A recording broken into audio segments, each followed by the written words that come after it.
6 de la mañana, 35 minutos. Saludamos a la doctora Luisa Ortega, exfiscal general de Venezuela, destituida por el Tribunal Supremo de Justicia y la Asamblea Nacional Constituyente del régimen de Nicolás Maduro. Doctora Ortega, gracias por acompañarnos. Buenos días. Buenos días, Luis Carlos. Y buenos días para Colombia también. Muchas gracias por Colombia. darnos algunos minutos. Doctora Ortega, lo que conocemos esta mañana es que está buscando el régimen de Nicolás Maduro una manera de desvirtuar la validez de las actas. Decir que las actas que tiene la oposición en sus manos son falsas, ya sea mostrando sus propias actas, producto de la falsedad y del ridículo que están a punto de hacer, o ya sea simplemente sin mostrar las de ellas, enfocarse a los documentos que tiene la oposición. Usted que fue exfiscal general de Venezuela, ¿es eso posible? ¿Qué tanta viabilidad tiene ese plan macabro que tienen estos delincuentes en Venezuela? Sí, mira, nosotros en Venezuela lamentablemente tenemos un gobierno que no gerencia, que no se ocupa de los asuntos del país, salud, alimentación, economía, transporte, sino que está ocupado primero reprimiendo al ciudadano, al venezolano, a la gente para mantenerse en el poder. Más de 20 personas asesinadas, más de 1,000 detenidos, torturados. A los detenidos los exponen públicamente y son obligados a confesarse culpables, a culpar a los factores de la oposición y a pedirle perdón a Maduro. Es una cosa inaudita. Ahora acude ante el Tribunal Supremo de Justicia, un Tribunal Supremo que sabemos que está arrodillado a él, un Tribunal Supremo de Justicia cuyos integrantes son delincuentes, no magistrados, y a plantear un recurso que no hay claridad en torno a lo que quiere. Sin embargo, ahí declara que él tiene el 100% de las actas. ¿Cómo nos explicamos que un candidato tiene el 100% de las actas y el CNE no las tiene? Ahora el Tribunal Supremo de Justicia, viendo el recurso que él presenta y que declara expresamente que tiene el 100% de las actas, en lugar de llamar al CNE, llama a los opositores para que presenten las actas que ellos tienen. O sea, esto es un adefesio jurídico, esto es un horror jurídico. La justicia del terror en Venezuela, donde no funciona la institucionalidad. Porque en todo caso, si Maduro tenía algo que reclamar, tenía que ir al CNE, exigirle al CNE que mostrara las actas. Ahora resulta que no es el CNE que las tiene, sino que las tiene él. Entonces, estamos en un país donde las cosas no funcionan, no funciona la institucionalidad. Yo lo denuncié en el 2017, que no estaba funcionando la institucionalidad, que estábamos perdiendo la democracia, y mira hasta dónde hemos llegado 7 años después. Entonces, a esto, por otra vía que no sea la vía democrática, hay que resolverlo, Luis Carlos. Claro, doña Luisa, muy buenos días. Mire, entonces usted nos ha dejado claro que el TSJ, que es el Tribunal Superior de Justicia, no es independiente, seguramente va a fallar a favor de las pretensiones de Nicolás Maduro y del establecimiento. ¿Esto en qué podría terminar? Es decir, si acogen los argumentos de Nicolás Maduro, ¿esto puede terminar con una orden de captura contra María Corina Machado, contra Edmundo González, contra todas las personas que están de ese lado? Sí, yo primero quiero recordar que la destitución que hace la ilegítima Asamblea Constituyente de mi persona se basó en la denuncia que yo hice, que esos magistrados no tenían los requisitos para hacerlo. Esos abogados que están ahí, bueno, no sé si son abogados porque muchos no acreditaron ni siquiera su condición de abogado. Y lo que puede ocurrir respecto a ese procedimiento es que puede ocurrir cualquier cosa. Eso es posible que ellos hagan lo que Maduro quiere, porque allí no hay independencia de poderes. Todo depende de nosotros mismos, los ciudadanos. iniciar acciones cívicas. Yo estaba así como, yo nunca me preocupo, sino que me ocupo, pero no hay, o sea, no se ha mostrado todavía por parte de los factores democráticos cuál es la ruta que se va a seguir. Yo no estoy pidiendo que me digan toda la estrategia como ciudadana, pero sí que presenten, que muestren cuál es la ruta que se va a seguir, cuál es el plan democrático, el inicio del plan democrático, porque la gente está en la calle, sola, protestando, algunos con acciones democráticas, con acciones cívicas, que han sido salvajemente reprimidas y han ido a buscar a esas personas a sus casas. Pero hay que mostrarle al país cuáles las acciones que se deben tomar para frenar esta deriva autoritaria. O sea, el ciudadano quiere saber qué debe hacer, cuáles son las acciones cívicas, un paro nacional, hay que mantenerse activos con los comercios cerrados, ¿qué es lo que vamos a hacer? Pero indudablemente que el país, el ciudadano, tiene que tomar medidas, tiene que enfrentar todas estas acciones que está ejecutando Maduro, porque si no, todos terminarán encarcelados, perseguidos o huyendo de Venezuela, y él se quedará con todas las riquezas de Venezuela y con las personas que estén sometidas a su voluntad. Sí, pero exfiscal, a pesar de esta posición ambigua de Colombia, Brasil y México, ayer el Departamento de Estado de los Estados Unidos señaló que era claro que Edmundo González había ganado las elecciones. En Venezuela hay un llamado a manifestaciones mañana. ¿Usted realmente cree que el régimen esté en las condiciones de una decisión como la captura a María Corina Machado y a Edmundo González, con las consecuencias no solamente de la presión internacional, sino de lo que pueda pasar en las calles hoy en ese país? ¿Maduro sería capaz de hacer eso? Mira, eso es un costo político muy alto, y ellos lo saben. Y si eso ocurre, mira, yo creo que sería como el final de ese régimen, porque la gente se va a tirar a la calle a defender a sus líderes, a los que se han mantenido con ellos, porque indudablemente Edmundo y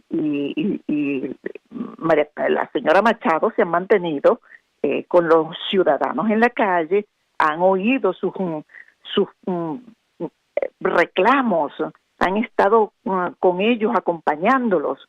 Entonces ha habido ese movimiento social que estaba en la calle, lo recogieron ellos y se adueñaron de ellos.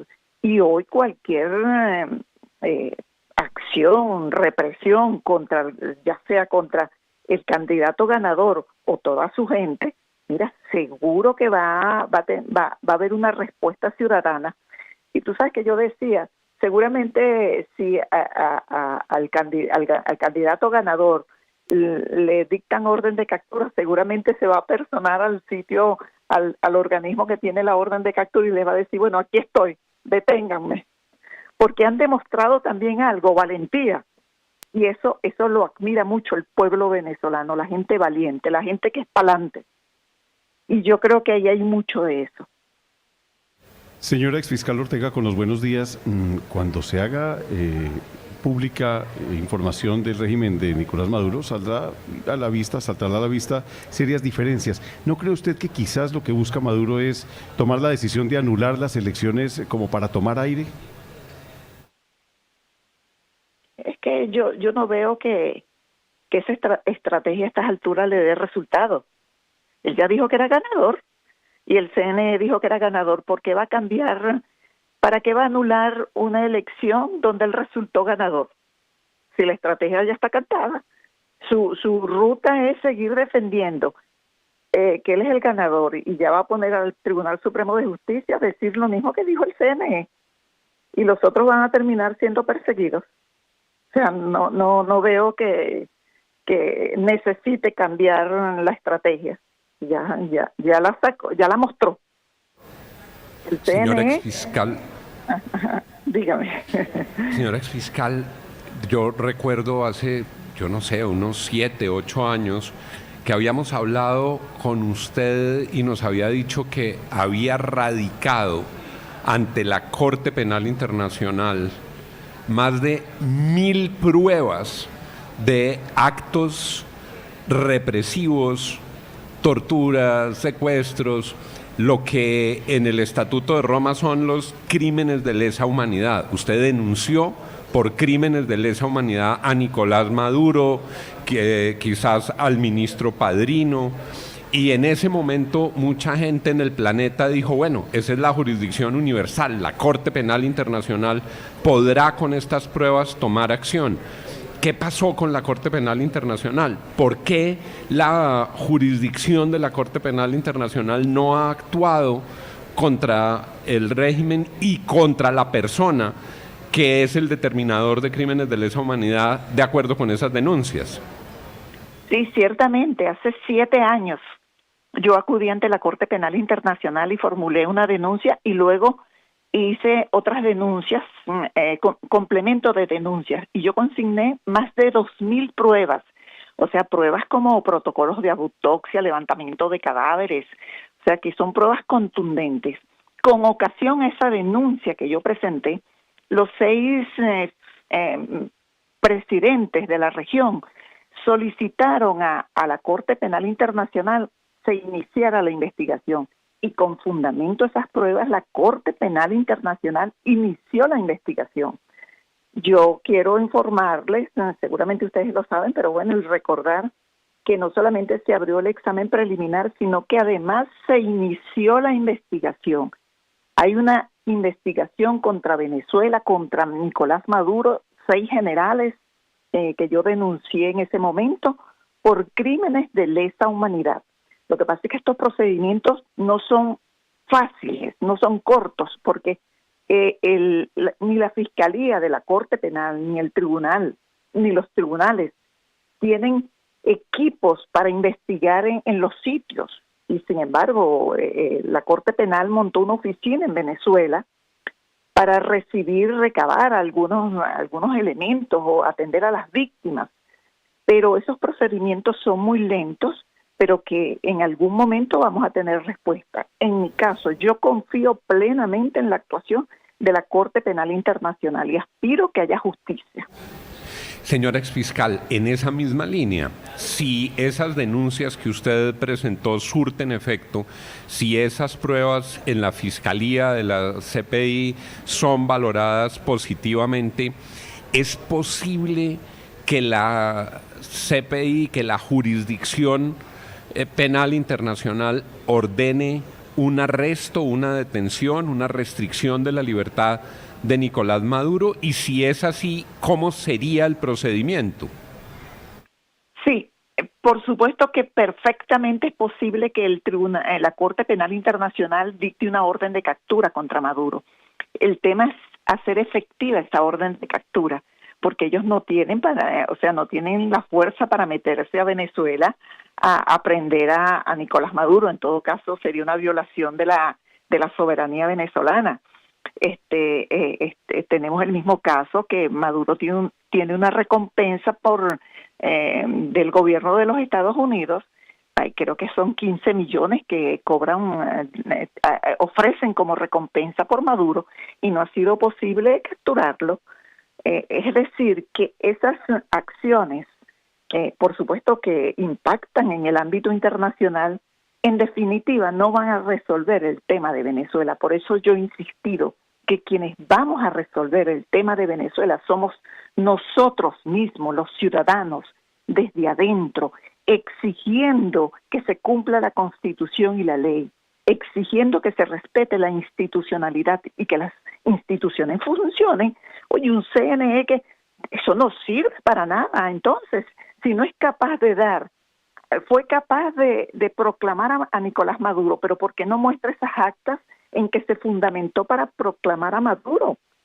Entonces, lo que hay que hacer, que el ciudadano debe organizarse para ir a exigir al CNE que muestre las actas en las cuales ellos se fundamentaron, se apoyaron para proclamar a Maduro. Por lo menos muestra eso. Todo el país tiene las actas en sus manos, menos el CNE. Esto es inaudito. Es una cosa increíble. Doctora Luisa Ortega, exfiscal general de Venezuela. A nombre de la mayoría de los colombianos quiero ofrecerle excusas por lo que ha hecho nuestro gobierno de darle tiempo y darle oxígeno a Nicolás Maduro. No somos nosotros, no es el pueblo colombiano, no es la mayoría de los colombianos. Es un gobierno que está haciendo unas cosas que la mayoría no compartimos. Así que le ofrezco nuestras excusas y ojalá esto se resuelva rápidamente en su país. Es usted muy amable, muy gentil. Bueno, muchísimas gracias a ustedes y por supuesto yo llamo a los gobiernos de América Latina a que se aboquen a ayudar a el tema de Venezuela por la vía democrática, y yo creo que todavía estamos a tiempo de salvar lo que ocurrió el 28 de julio en Venezuela. Muchísimas gracias a ustedes. A usted, fiscal, gracias. 6:51 en la FM.